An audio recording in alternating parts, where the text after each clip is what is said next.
Good morning, all of you. Today, in this online session, we are going to study civics subject and lesson number 6, directive principle and the directive principles of state policy and fundamental duties. Okay, so I just want to share my screen with you.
Welcome all of you for the online session, standard 7th, subject civics, and the lesson number 6, directive principle of the state policy and fundamental duties. Good morning, students. Myself, Sarita Konde from Kulaba, Municipal Upper Primary English School. So today's our subject is civics, and the lesson is chapter 6. That is directive principle of state policy and fundamental duties. So before starting this lesson, I just want to revise the topic which we have learned in the last lecture. That is the fundamental rights. Okay. See, what are the fundamental rights? To create atmosphere conducive to development of every individual. The Indian Constitution has conferred certain rights on all citizens. They are known as fundamental rights.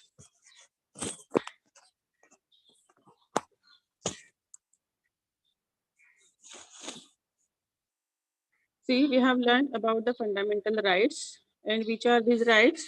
First, that we have learned right to equality.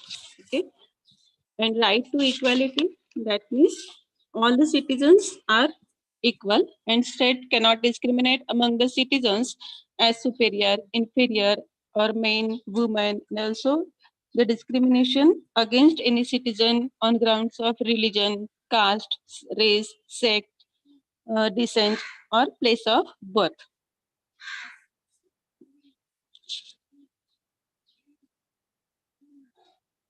Next, right to liberty.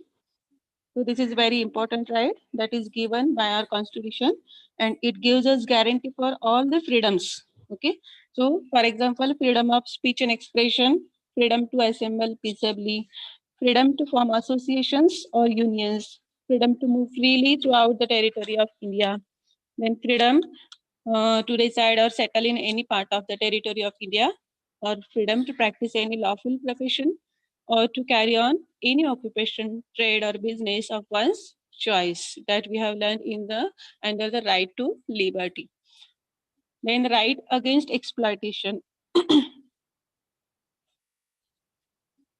So this right, right against exploitation, it implies the right to prevent exploitation.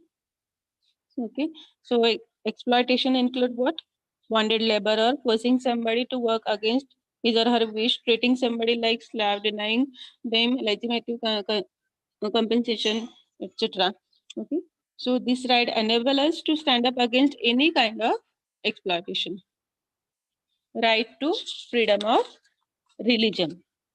So our constitution provides or gives us right to choose any religion of one's choice.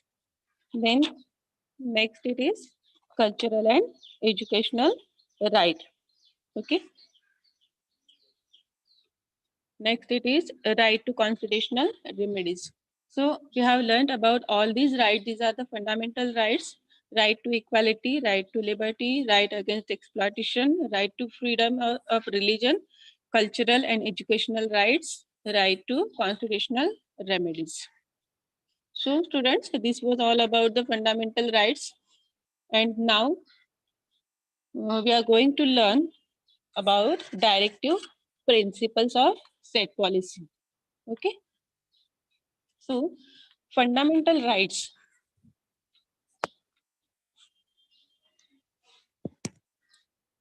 Uh,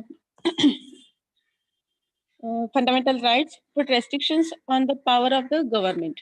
Okay, and few such restrictions which are given here that the state are listed below, which are the restrictions upon the state are given here. First one, that is, states shall not discriminate between and among citizens on the basis of caste, religion, race, language, or sex. Okay, that means no discrimination should be there on the basis of caste. If a person of any from any caste, there should be no restriction. That is, you are from the higher caste, you are from the lower caste. Okay, so no discrimination based on this, or also on the religions. So in India, we have adopted the secularism. So according to this, no any religion is considered as a state religion. Means people from the all religions are same or treated equally. So there should be no discrimination among the citizens on the basis of religions also. Okay, so people from different religions are live together in India happily. Then race, language, many languages are there. Sex, that means men, women. Okay, so there should be no discrimination among the citizens on the basis of caste, religion, language, or sex.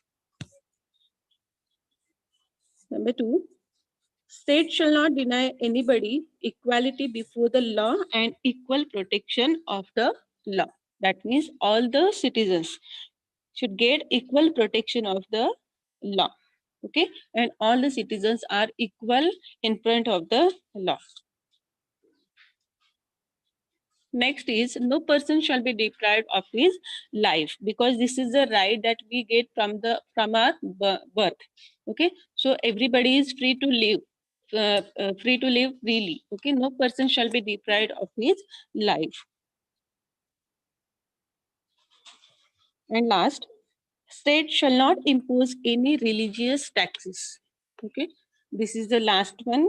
Restrictions which is put upon the state, that is, state shall not impose any religious taxes.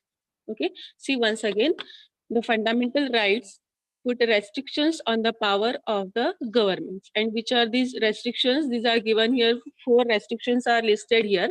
First one, state shall not discriminate among citizens on the basis of caste, religion, language, or sex. Okay. Number 2, state shall not deny anybody equality before the law and equal protection of the law. No person shall be deprived of his life. And last, state shall not impose any religious taxes. Okay, students, so did you understood this? What restrictions are put upon the states? Hello? Did you understood this? Hello? Yes, miss. Okay. So the constitution has given express instructions to the states Yes, about... miss. Okay, student. Thank you. Yes, miss. Yes, miss. Yes, ma'am.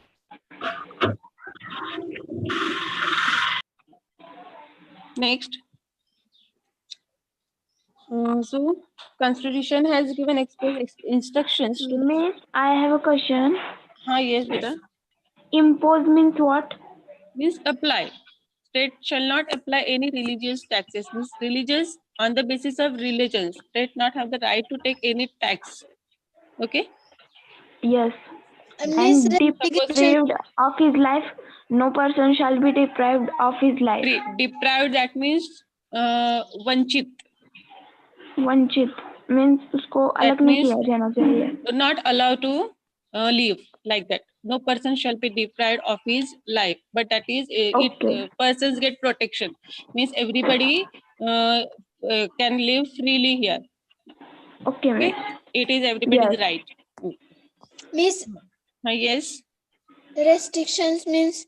Restrictions, that means limitations or some to make it allow. Rules. Rules और ऐसा करने से कुछ आपको बंधन होते हैं, ठीक है, लिमिटेशंस होते हैं, नियम जैसे रूल्स होते हैं. Okay. Yes. Next scene. Next we will see about the directive principles. Directives or guidelines about how to achieve the goals. Okay, expressed in the preamble. In the preamble we have achieved, means the some different goals are there that we have to achieve, and what are the ways or what are the guidelines that gives directive principle. Directive principles are the, in short, these are the guidelines how to go, in what way to achieve these goals. Understand? And hence they are called as directive principle of state policies. They shows us direction. Okay, so they are called as directive principles.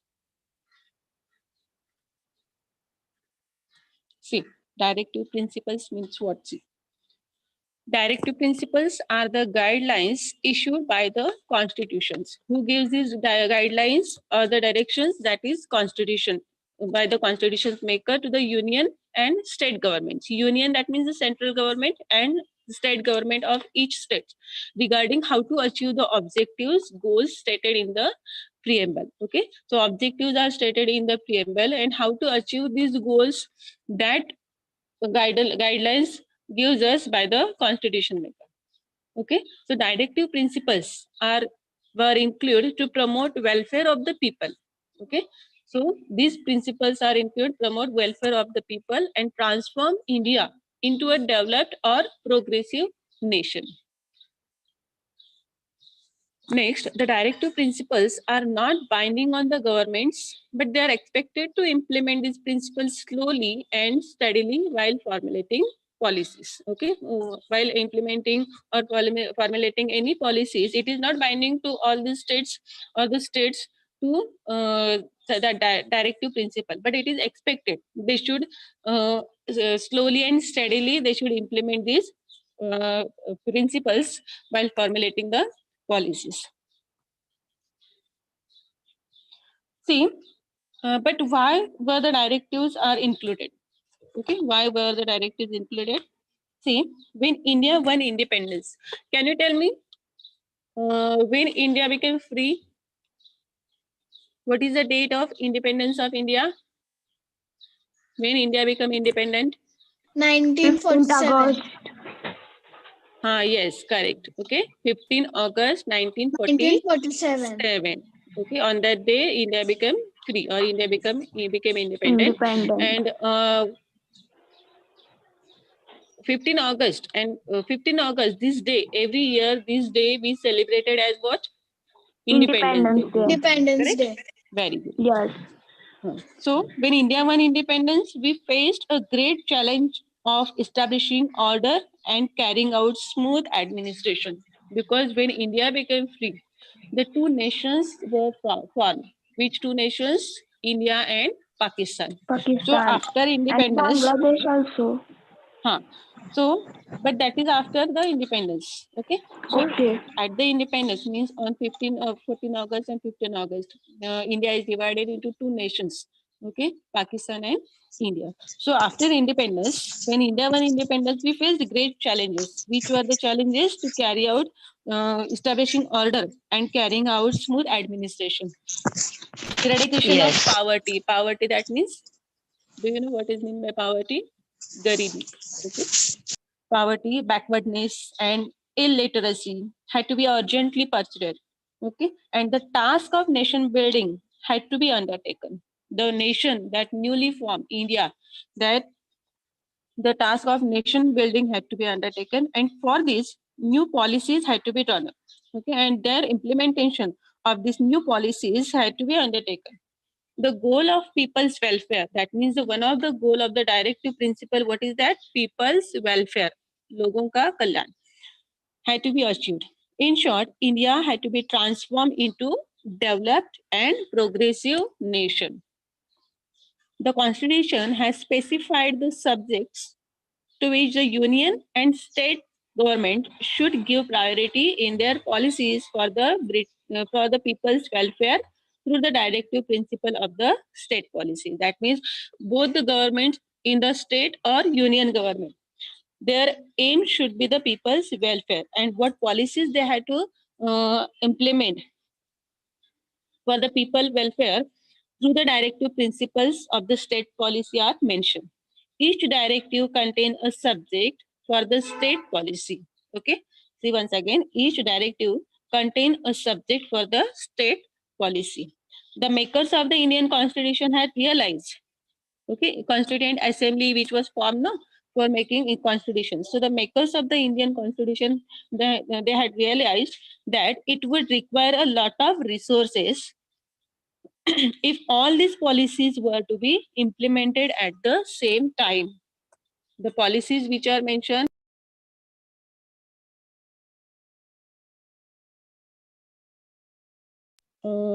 development of the there should be no necessary of the resources.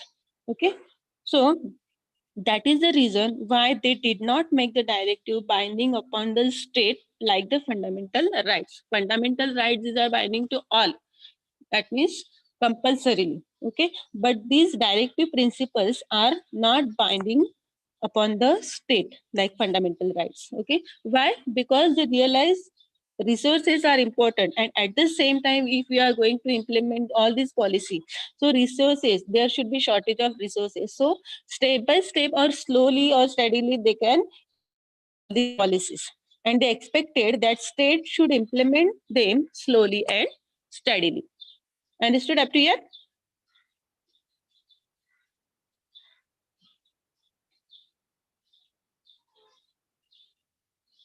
Yes, we understand. Okay. Yes, Next we thing. understand. Okay, very good, fine. Now some important directive principle of state policies. See, we will see one by one what are the important directive principles of state policy. The first one is the state should secure adequate means of livelihood to all citizens without any gender discrimination. Okay, see again, state should secure adequate that means enough, sufficient. Okay, sufficient means of livelihood. Livelihood, that means what is meant by livelihood? The way that you can earn money. Okay, so all these sources or the ways that person can earn money, the state had to secure all these means of livelihood for all the citizens without any gender discrimination. Gender means what? Male and female. Okay? So there should be no discrimination while giving the permission to use the means of livelihood for men and women. For both, it is equal. It should be equal. Understand? Hi, yes, beta. Someone want to ask? Yes, I. Huh? The state should secure advocate. What is this? Adequate means enough or sufficient. Okay. Okay. So Yes. state should provide or secure adequate means sufficient means of livelihood. Means of livelihood, that means the way that you can earn money for your life. You can earn money for example, job. You can do jobs. Okay. Then service, whatever. So all these opportunities or this means of livelihood should get all, means men and women both can get in a sufficient way. Okay, there should be no discrimination. For men, many jobs they are there, and for women, no jobs. Like that situation should not be there. Okay, so that is the first principle, directive principle of the state policy. What is it? The state should secure adequate means of livelihood to all citizens without any gender discrimination. Okay, all of you understood this first directive principle?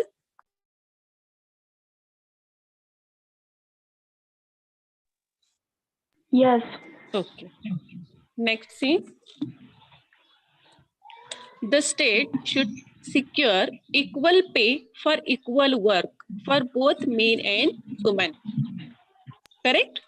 There should be equal pay for equal work, both men and women. Take an example of any company or factory. suppose men and women are both doing means working there, and means men's getting higher salary and women's getting lower salary. Okay, so is it correct?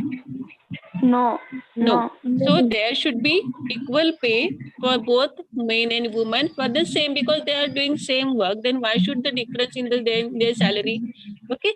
So the second directive principle of the state policy is this, that the state should secure equal pay for equal work for both men and women. Yes. Next, the state should secure the improvement of public health. Okay, many health policies are there. Now we are means we are taking advantages of this public health, means health related policies. Okay, the state should secure the improvement of public health for the public welfare or the public health. Many policies are there. So this is the third directive principle of the state policy. Next thing, the state shall endeavor to protect and improve the environment and safeguard the forests and wildlife of the country. Okay, endeavor means what? Try to very hard. Means state shall try to very hard to protect and improve the environment.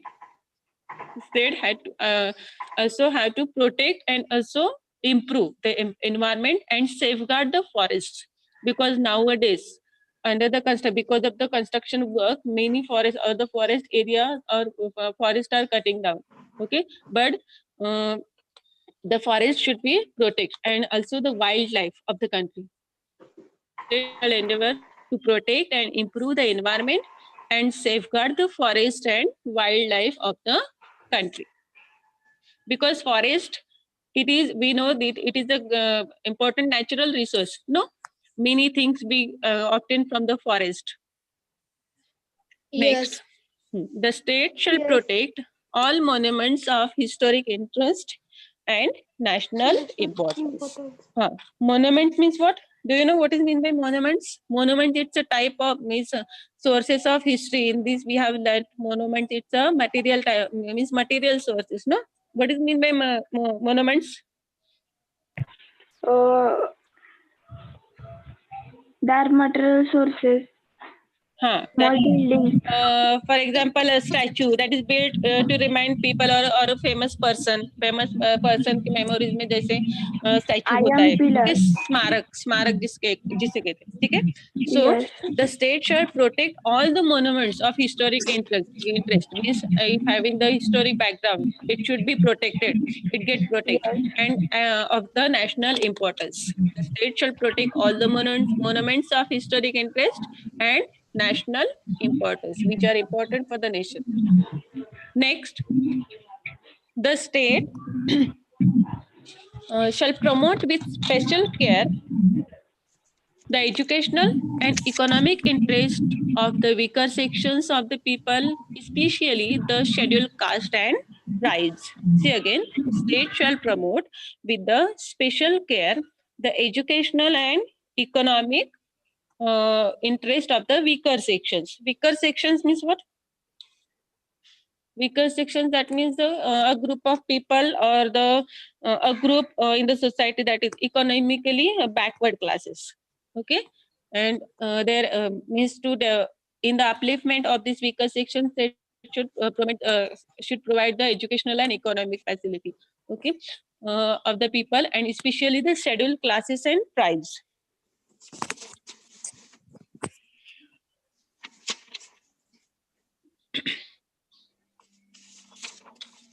Next, the state shall offer public assistance to citizens in cases of unemployment, old age, or sickness. Unemployment means what?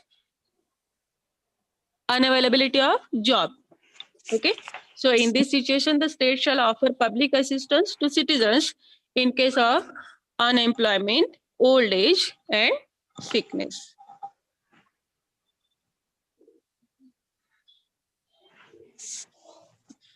Next, the state shall secure a uniform civil code applicable to the entire country. This civil code should be applicable to the entire country. Okay.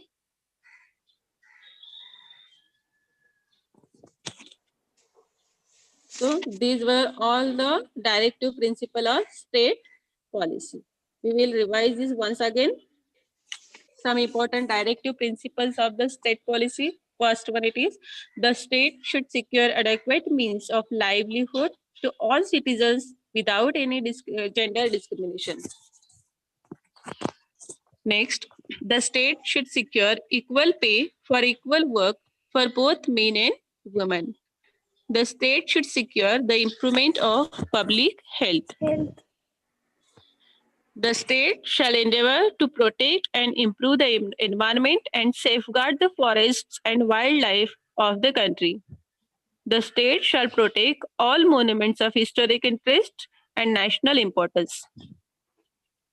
The state shall promote with special care the educational and economic interest of the weaker sections of the people, especially the scheduled caste and tribes. The state shall offer public assistance to citizens in case of unemployment, old age, sickness, etc. The state shall secure a uniform civil code applicable to the entire country. Okay, students. So, all you have understood all the directive principles of the state policy? Yes, Miss. Okay.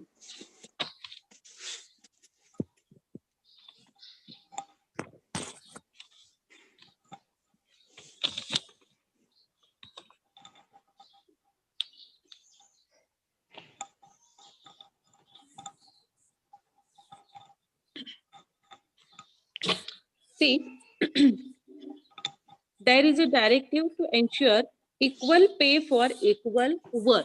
Okay, so one directive is included in the directive principle. What is that?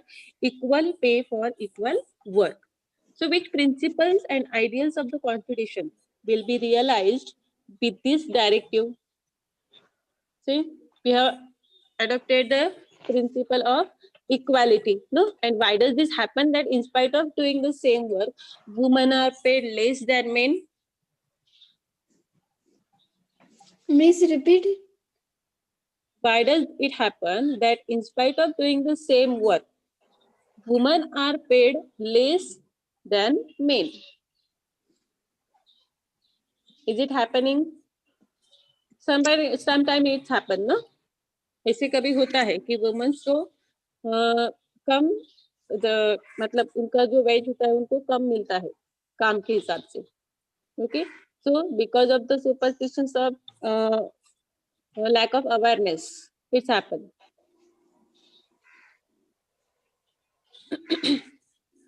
Next scene, directive principle of the state policy and fundamental rights are two sides of the same coins. Okay, see, directive principle of the state policy and the fundamental rights, two concepts we are going to clear in this lesson. So first we are learning that is the directive principles, and we have seen that which are the directive principles. But directive principles and the fundamental duties, we cannot separate these two. Okay, so both these are the same means two sides. These are two side directive principles and fundamental duties, but of the same coins. Okay, see, due to fundamental right, citizens get most needed liberty, while directive principles of the state policy create an atmosphere conducive to growth of the democracy. Okay, but the fundamental right gives all the freedom or the liberty which we needed. Okay, and directive principles, it create an atmosphere conducive to the growth of democracy. Democracy, that means it is the method that we have adopted for administrating our country. Okay, it is the government of the people or run by the people. The role of people is very important in democracy. So for the growth of democracy, directive principles create an atmosphere conducive. Okay, next, see,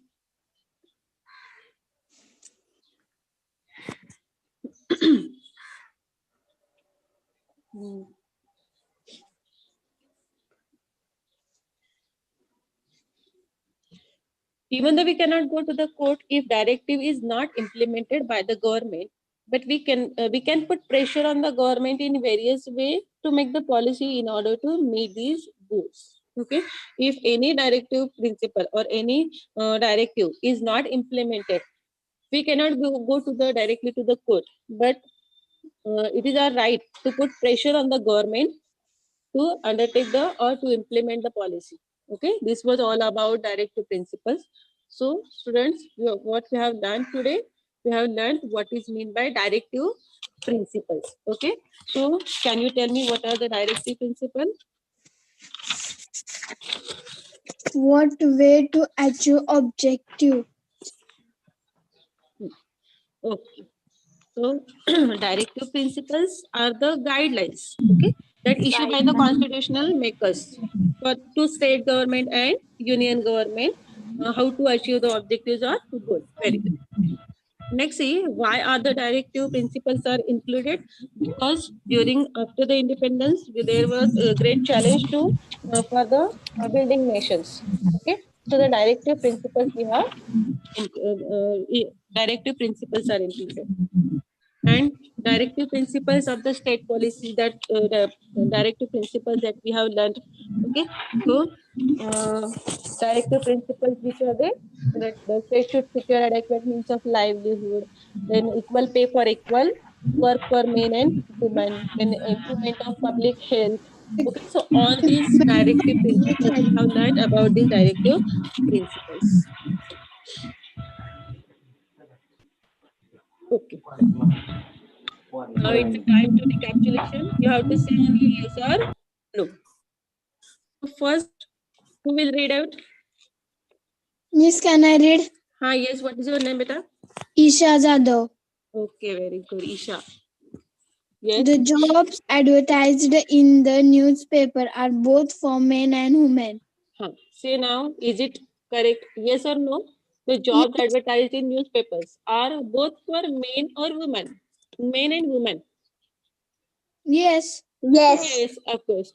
Okay. Yes. Okay, your answer is correct. Is advertise whatever advertisement we see in the newspaper for any job. They are not include or not mentioned that it is only for men or it is only for women, but the job advertisements are for both men and women. Next, so men and women doing the same work in a factory get different wages. Yes or no? No. Hello? No, correct. No. Yes. No, they get same. Next, who will read out this? Miss, can I read? Yes.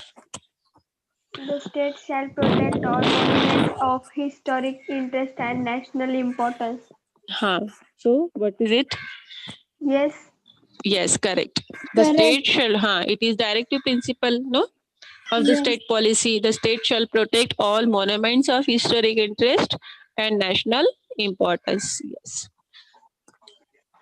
Yes, any else from your side? Who is there? Miss, can I read?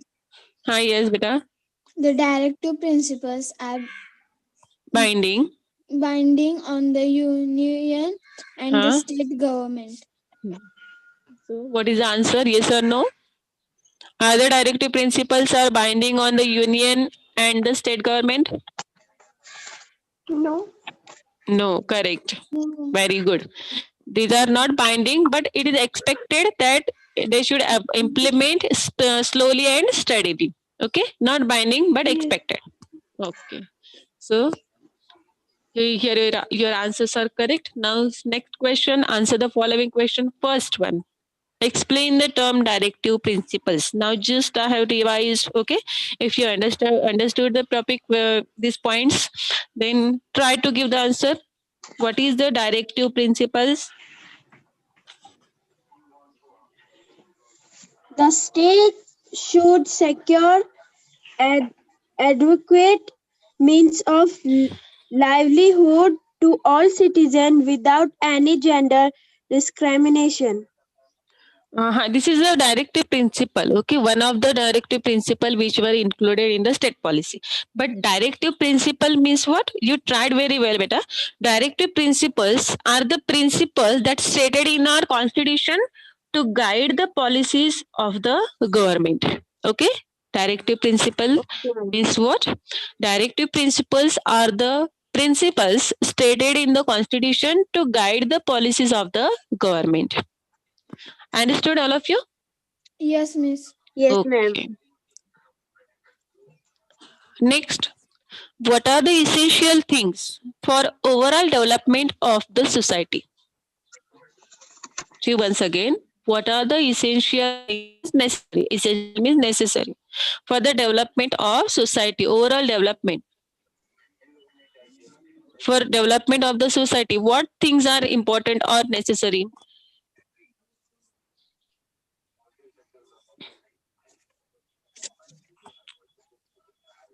See, everyone to get basic things like education and employment.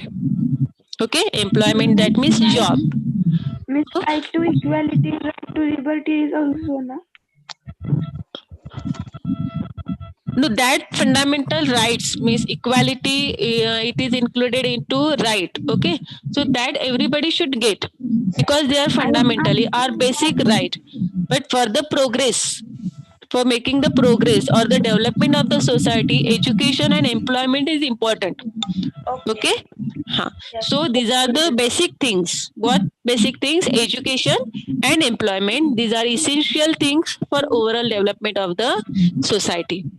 Understood? Yes. Okay. Very good. So today's homework for you, it's very simple. Write the directive principles of state policy. Okay, so take the note down this homework, and it's very simple. We have discussed all the points here of directive principles of state policy. Yes, ma'am. Hmm. So in the answer you have include all the point 8 points we have discussed here. So write down it neatly and try to understand these all the principles which are included in the directive principle of state policy. Okay, it is homework. Today's homework for you. Is there any doubt regarding this point? Means weaker sections means. Weaker section. No? Weaker sections, that means economically backward class जो होता है. Economic that is related to money, income. If having the less income, okay, that is called economically weak. Means backward classes are referred to as weaker sections. Economic condition उनकी week होती है, मतलब income उनका बहुत ज्यादा नहीं होता है. Understood? Yes. Yes.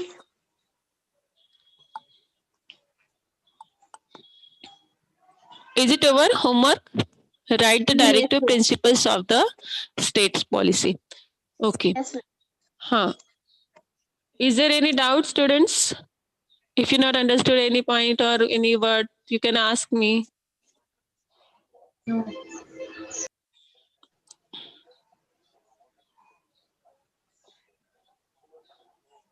No any doubts? No. Have you understood the point, directive principle properly? Yes, ma'am. Okay. Thank you very much. Thank you, ma'am. Thank you. Welcome.